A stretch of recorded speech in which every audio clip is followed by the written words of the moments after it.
Hello and welcome. Great to be here on Alternative Venues for Jazz. It's great to be here. Gail Boyd, thank you for the invitation to be with you and this audience tonight. Hello, everyone out there, and greetings from my mom's home now, which is Delaware. I'm coming to visit for a few days up here in the Northeast. I'm originally from Philadelphia, Pennsylvania, but am a proud resident of the Sunshine State of Florida. So I need to go back soon and get some color, get some sun. But great to be up here. In fact, I just finished a little Northeast run of performances I debuted at Keystone Corner on Thursday up in Baltimore with the amazing Todd, Todd Barkin, who I actually realized I've known for 17 years. But if you don't know Todd, look him up. He's quite a legend, an NEA jazz master. And then Friday, I was in Richmond, Virginia at the Tin Pan. What a great audience and a great time that was. But I'll get into all the gigging stuff. And then New York, I was in New York at one of my favorite stages at Joe's Pub in New York City on Sunday. So great to make a swoop down and see my dad and then see my mom here in the Northeast. So my name is Nicole Henry, as you can see from the banner below. I'm a vocalist in the jazz arena and have been doing this as a full-time entertainer since this is the 2000s, all right? So since 2001, I've been a full-time entertainer and have loved it every moment. And I'll just start this break or start this half-hour session by just saying what a blessing it is to do what I love as far as entertain. I sing and I act as well, but mostly singing I've been focused on in the last 16 years. And it's a blessing. It's a blessing to do what we do. It's really a gift, and I don't take it for granted. And I wake up every morning just feeling blessed and appreciative of having a career that is full time in the entertainment industry. It's a hustle. It's fun. It's a lot of work. We basically own our own business as musicians, because we create the work. Nowadays, we market the work. We keep it going. We keep it fresh, and we have to find that inspiration despite whatever is going on in the world, whatever's going on in our personal lives, and we make the clock. But it's a blessing. So yeah, I don't take it for granted that I get to do what I love. And I think as an artist, perhaps this is how all of us feel, but as an artist, we're able to take our joy and our gratitude and even our frustrations and our dissettlement with the world, and try to fix our thoughts and fix the world with what we create through art. And I try to do that every time I sing a song, whether it be in church, if it's sometimes at a funeral, which is a blessing to get be invited to do that, to basically celebrate someone's life. And sometimes I've sung at funerals and not even known the person, but it's inspiring because you learn so much about life and about love and about family and about why you should live a full life by singing at funerals, also at weddings, and then of course at the jazz club, at jazz festivals. It's like that's the best. We do all this work throughout the week to get to be on stage, and I just love it. So that being said, I want to give you a little information about where I came from and how I got into what I do. I'm born in Philadelphia, raised in Bucks County, Pennsylvania, and grew up with an older sister. My parents were the coolest, were really fun. I had the fear of God in my parents, because I respected them, and they made sure that we respected ourselves and that we respected them. And my mom was really an advocate for making sure that art was in our lives. So I was being interviewed a couple weeks ago, and someone said, "Who's the producer of your life? Like you were in ballet and you studied cello for 6 years and you danced ballet for 6 or 7 years and you were in school choirs and church choirs and this and that. Who was this producer of your life?" And I said, you know what? My mom was pretty much that producer and the executive producer, and my dad too. But my mom really made sure she told my sister and I, you're gonna play an instrument, so just pick whatever one it is, but you're gonna play an instrument. So that was cool. We were like, yeah. So I studied cello. My sister played violin. Anyway, we did all that in middle school and high school. Um, and one of the things my mom also told us was that you have to get a scholarship to college because you're going to college, and you also need to get a scholarship because money doesn't grow on trees. So, all through high school and college, I worked really hard, and I loved working hard. I loved people. I loved being out. I loved staying after school and catching the late bus back home. I was always really involved in school activities, president of the class or cheerleading or softball or whatever it was. So I was really blessed to get a scholarship to the University of Miami, and thus Miami, go Canes. Um, Went to the University of Miami, and I actually studied architecture for the first 2 years. I really loved math and I really loved art, so I thought it made sense to get into architecture. But a couple years later, I realized that was not my calling.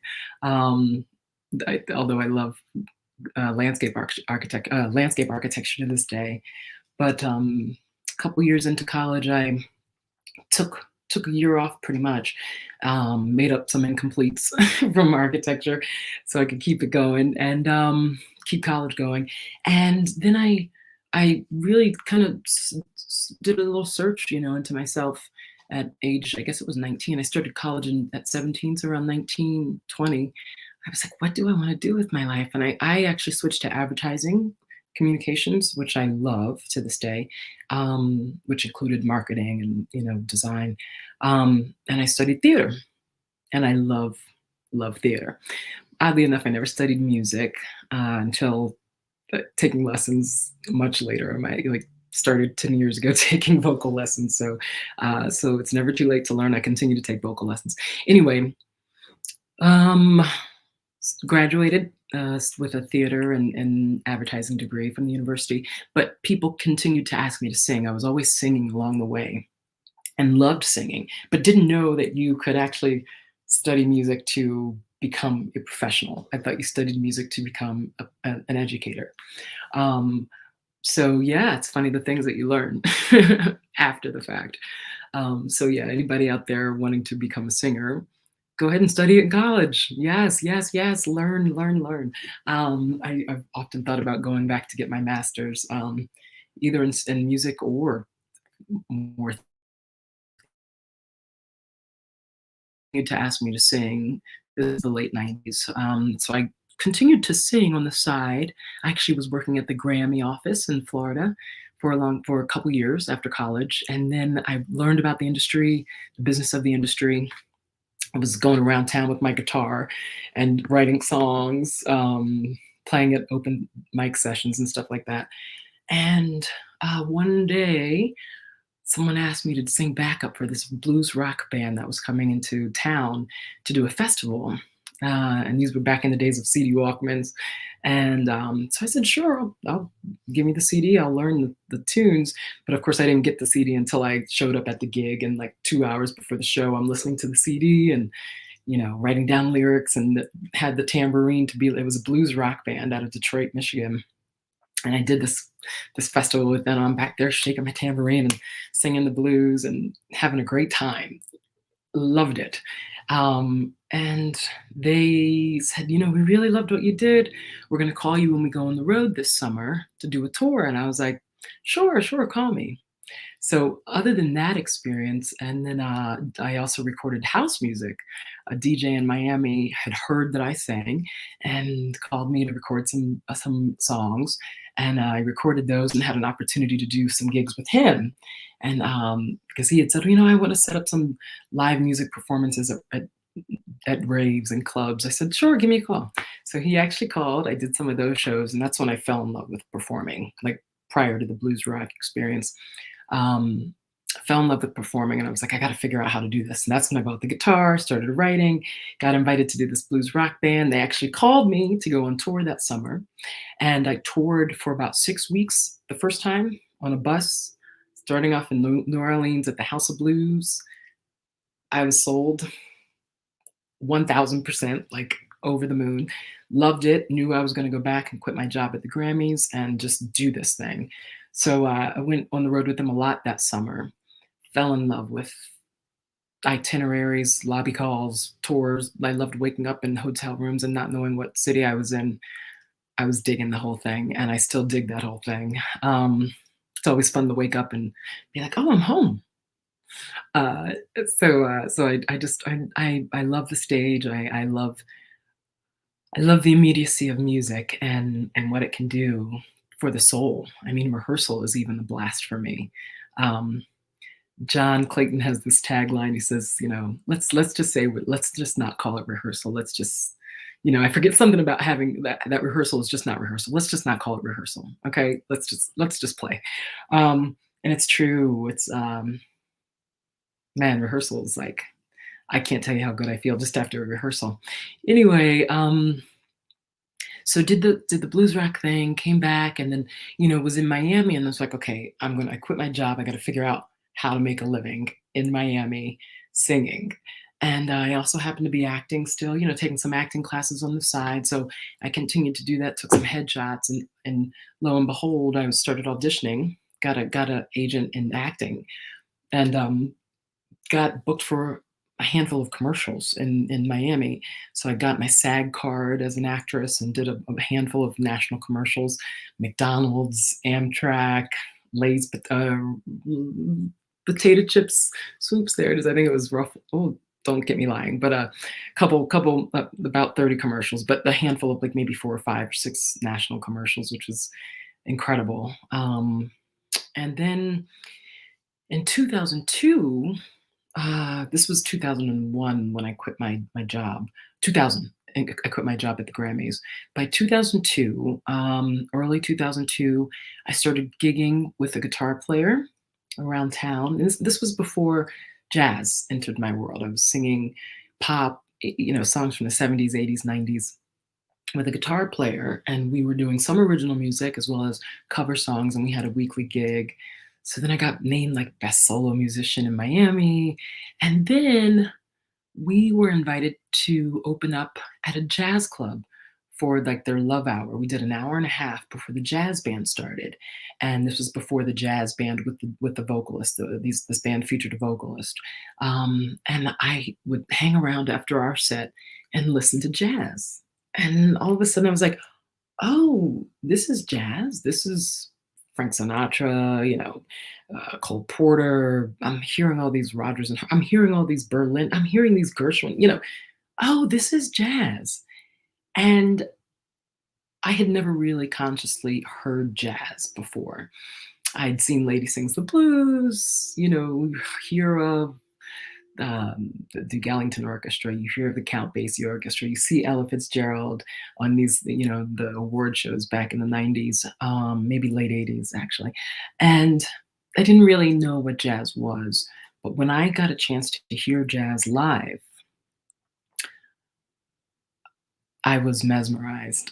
I was so in love with it. And one of the reasons, aside from the melodies and the lyrics, um, and the freedom of jazz, one of the things that I really loved about jazz was that I could sing more than one ballad per set. I was like, "Ooh, I get to sing meaningful ballads that I can feel." Because at heart, I'm a balladeer, and I love love songs, but I also love like sad love songs. So I just was like stayed there until 1 o'clock or 2 o'clock in the morning back in the day when they used to jazz it on Washington Avenue, and I fell in love with the genre. So that band, this trio, basically the bass player, Paul Shuchek, said to me, "Well, why don't you learn some jazz tunes and you can join the band, do a night with us?" So I threw together, I had like 2 months to learn.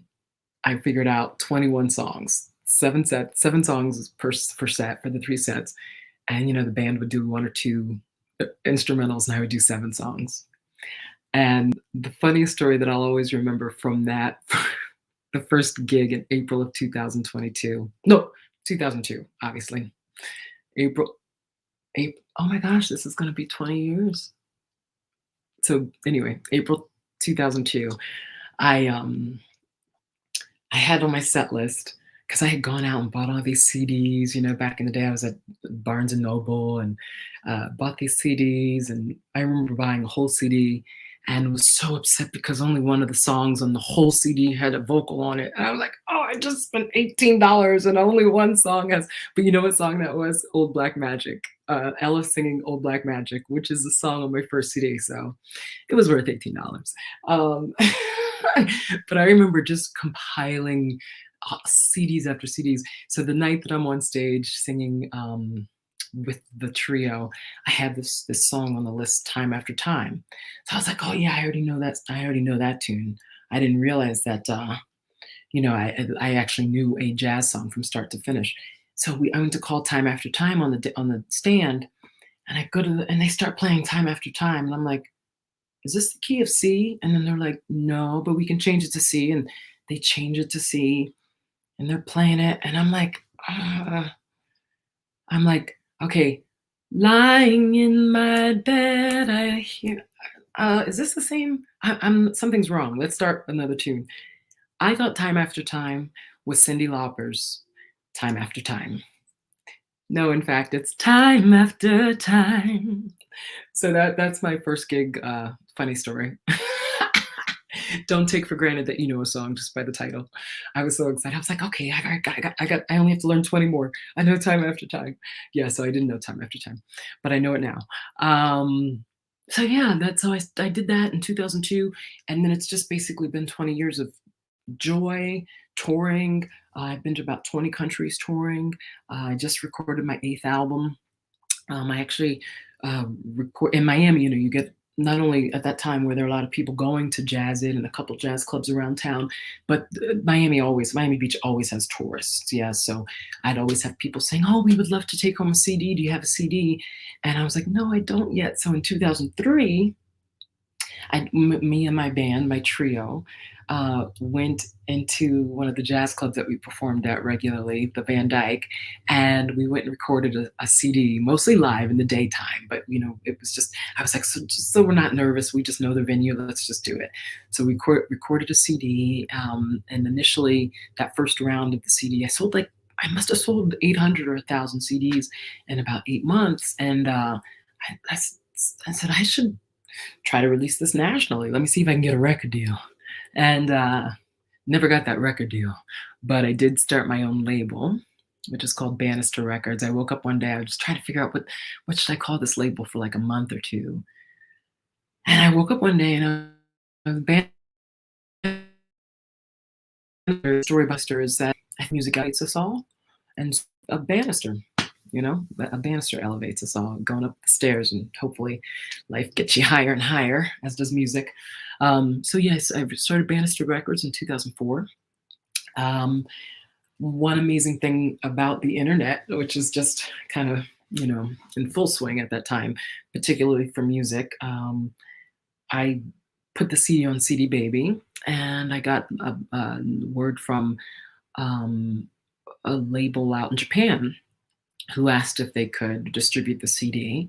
And I started sending him boxes of CDs, and he started distributing it. And the CD wound up getting to number 2 and got me voted best new jazz artist in Japan, new best vocal jazz artist. So anyway, from there, just so many things have happened. Been to Japan about 17 or 18 times. Eddie Higgins was responsible for introducing me to his label out there, and we did a CD together, and he brought me out there on tour.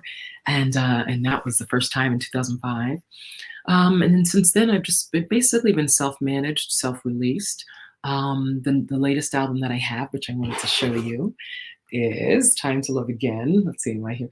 Time to Love Again, which is my new CD. And that CD just got off of the top 10 list on the Jazz Week radio charts, which I'm so proud of. I never had a CD make past number 20 on the Jazz Week radio chart. So this one was in reach number 4 and on the jazz radio charts, and it's doing really well in the UK as well. So thank you to my promoters, Mike Herzon, Holly of Mouthpiece Music was the PR, and out in the UK, Gary Vandenbush, he is promoting it in the UK. So thank you very much, Gary, for getting it up there. It's number 6 and 4 and 3 on different soul and jazz charts out there. So that's just a blast. And then as far as smooth jazz, because there's some tunes on there, it kind of borders jazz and smooth jazz in a way, even soulful, because there's from Anthony Newley to Rodgers and Hart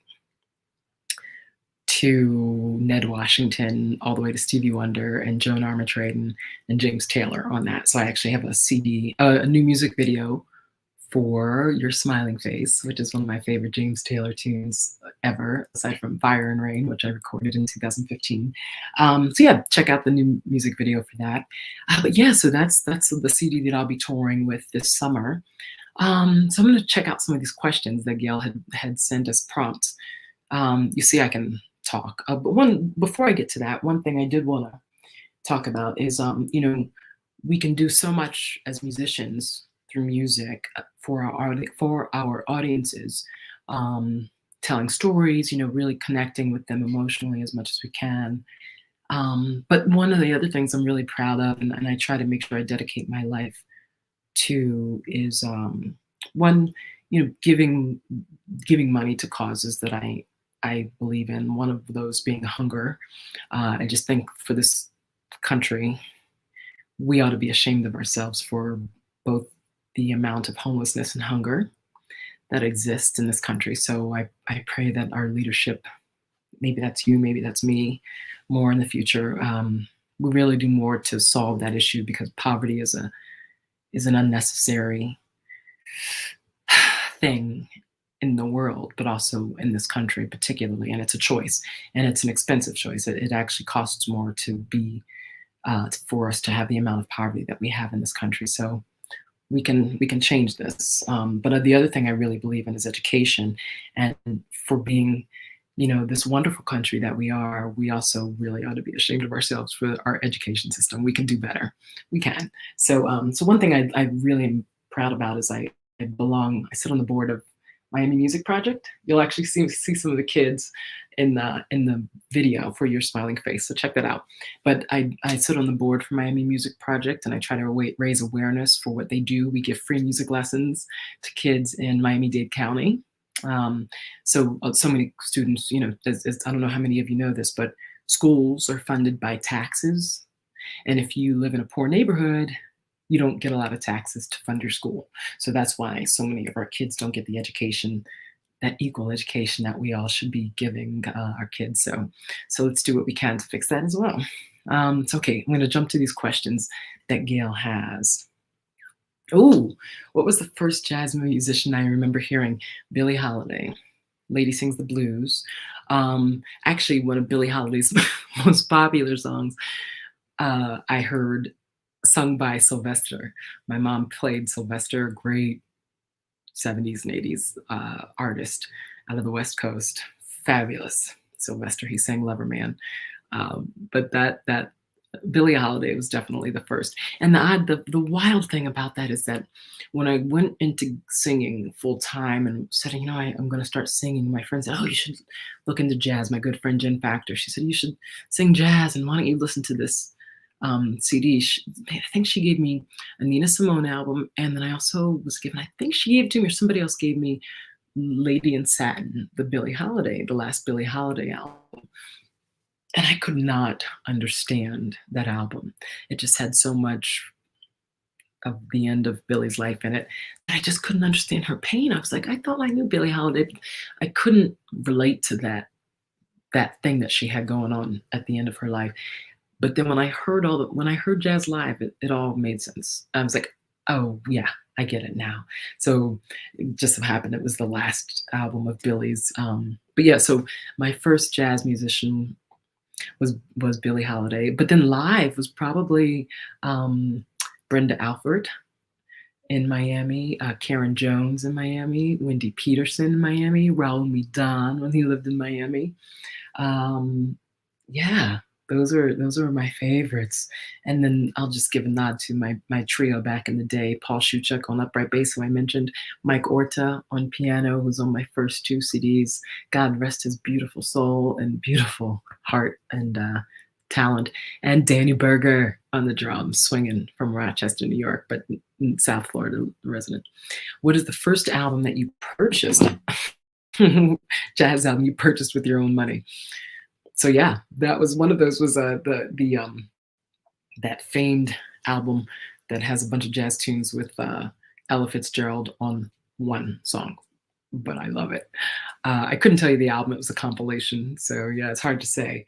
But then since then, I've bought so many. Nancy Wilson is one of my favorites. Carmen McRae being another. You know, her particularly it was the Great American Songbook that Carmen, Nancy, any of the 50, particularly the 60s I love, the 70s I love, but then you give me any Nancy and I'm my heels are clicking. Uh, my current projects I talked to you about, Time to Love Again, and I actually have a Nancy Wilson tribute album in the near future coming out with NCT Jazz, so that'll be probably in 2023. Is that what decade we're in? Yeah. Oh, some advice you received from an older musician. Who was that musician and what did they tell you? Well, one was Jay Linhart when I was touring with Eddie Higgins and Joe Ascione in Japan. Honey, between being a woman, I would always get downstairs like 3 minutes after lobby call. Jay was like, well, basically he didn't say it, but he was like, "Stop this shit." So yeah, I try to be on time as well, especially if I'm on somebody else's gig. When it's my gig, I'm still a little, I'm always about 3 minutes behind, but I respect people's time. I really do. So, but what other advice from an older musician? Oh, so much, so much. I mean, there were so many late night sessions, you know, that influenced me. Being those, particularly those first few years in Miami Beach with my trio. Danny Berger was always really.